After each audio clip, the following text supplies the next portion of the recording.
Good morning everyone. আজকে নীল ষষ্ঠী, তো আজকে নীল ষষ্ঠীর উপোস করেছি ছেলের জন্য। ও হওয়ার পর থেকে আমি উপোসটা করছি। তো আজকে যেহেতু নীল ষষ্ঠী, সকাল সকাল উঠতে পারিনি, ইচ্ছা করেই উঠিনি।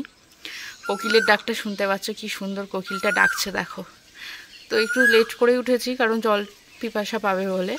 তো এখন কি সুন্দর হাওয়া দিচ্ছে। এখন স্নান করতে যাব, স্নান টান করে এখন রেডি হয়ে যাব মন্দির পুজো দিতে।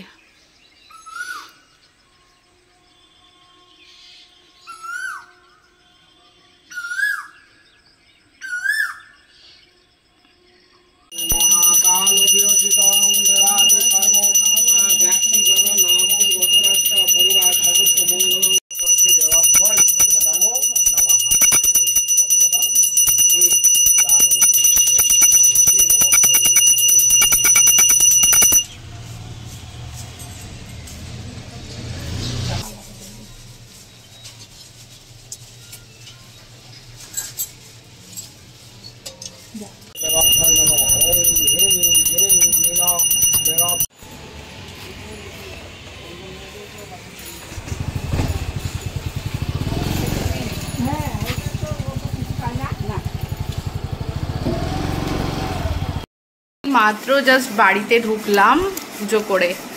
তো এখন এবার বাড়িতে পুজো করব, কারণ সকালবেলা বাড়িতে পুজো করে যাইনি। এবার বাড়িটা পুজো করে তারপর খাওয়া দাওয়া করব। আর এই যে আমার টিনটুন, এই যে আমার সোনাটা। কি বললে তুমি ঠাকুরের কাছে? আমি তো ঠাকুরের কাছে বললাম, ঠাকুর আমার এই সোনাটা যেন খুব ভালো থাকে, খুব সুস্থ থাকে, ভালো মানুষ হয়। এই যে পালিয়েছে, এই যে বল, এটা এই বলটা কে কিনে দিয়েছে তোমাকে? দিদুন। দিদুনকে তুমি থ্যাংক ইউ বলেছো? আর একটা কি কিনে দিয়েছে বল? আর একটা ক্যারাম বোর্ড বলো। আচ্ছা আচ্ছা, সবাইকে টাটা বাই করে দাও। টাটা বাই বলো, আবার পরে দেখা হবে। আবার পরে দেখা আর হবে। লাইক সাবস্ক্রাইবটা বলে দাও। Like subscribe. বাড়িতে তারপরে সব কিছু দিয়ে বাবাকে মন থেকে প্রার্থনা করলাম, মন থেকে ডাকলাম।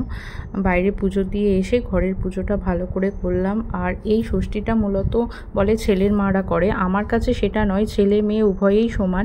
তো বাচ্চা থাকলেই ষষ্ঠীটা অবশ্যই করা উচিত। আমি আদি হওয়ার পর থেকেই এই ষষ্ঠীটা ধরেছি, আমার 3 বছর হয়ে গেল করা।